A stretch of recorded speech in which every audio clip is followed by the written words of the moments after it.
Okay, just really quickly, I'm giving you a quick transition to go from your baseball swing release into a balance combo.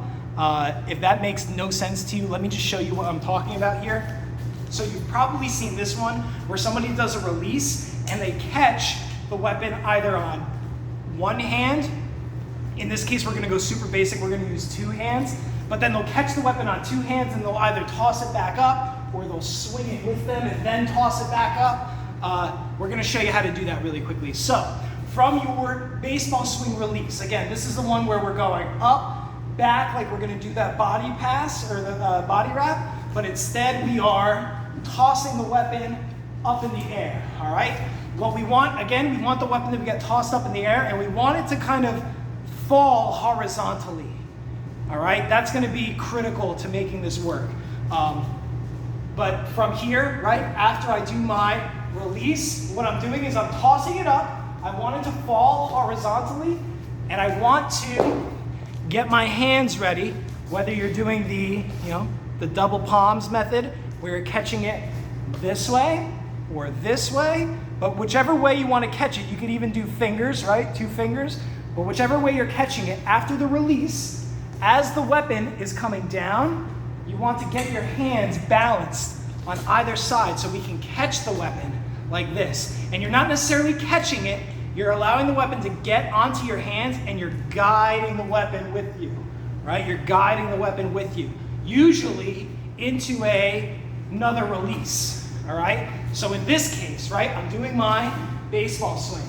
I'm tossing the weapon and I'm trying to have it land into both of my hands over here. So again, I'm tossing the weapon, I'm trying to get it to land into both hands. Now you're gonna have to, really just drill the release a bunch of times, figure out where it's ending up, and then get yourself over to there, all right? Again, I practiced this zero before filming this. I should have practiced this more, but you can kind of follow along with how I would go through it, right? I'm here, okay, I was too close, right? I need to move a little bit more.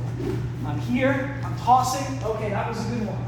And now what I would do is I would try catching it over here, bending down, turning over to my side, and then tossing it from here, maybe into some type of release or some type of lead into another combo. All right, but again, the breakdown, I'm going from my release, tossing, I'm trying to catch it on my hands. From here, I would recommend bringing it down to the other side, because now from here you can toss it and you can spin back the other way into a stab or something else, right? At this point, you got to use your own creative freedom a little bit. But that's the main idea. Basically, you do the release.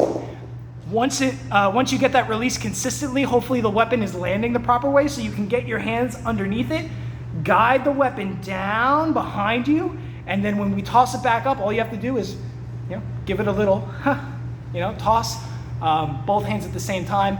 If you wanted it to spin from here, you may need to pump one side, but again, that's just going to complicate the trick even more. It's up to you. If you get really good at it, right, play around with it, see what awesome things you can do.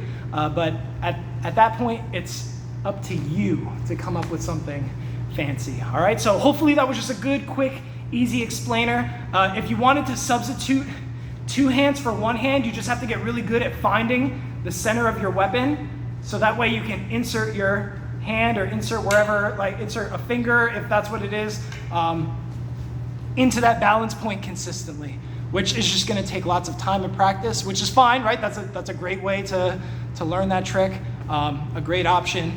But if you're just looking for a beginner one, just do it with 2 hands to start. All right, hopefully that was helpful. If you have any questions, let me know.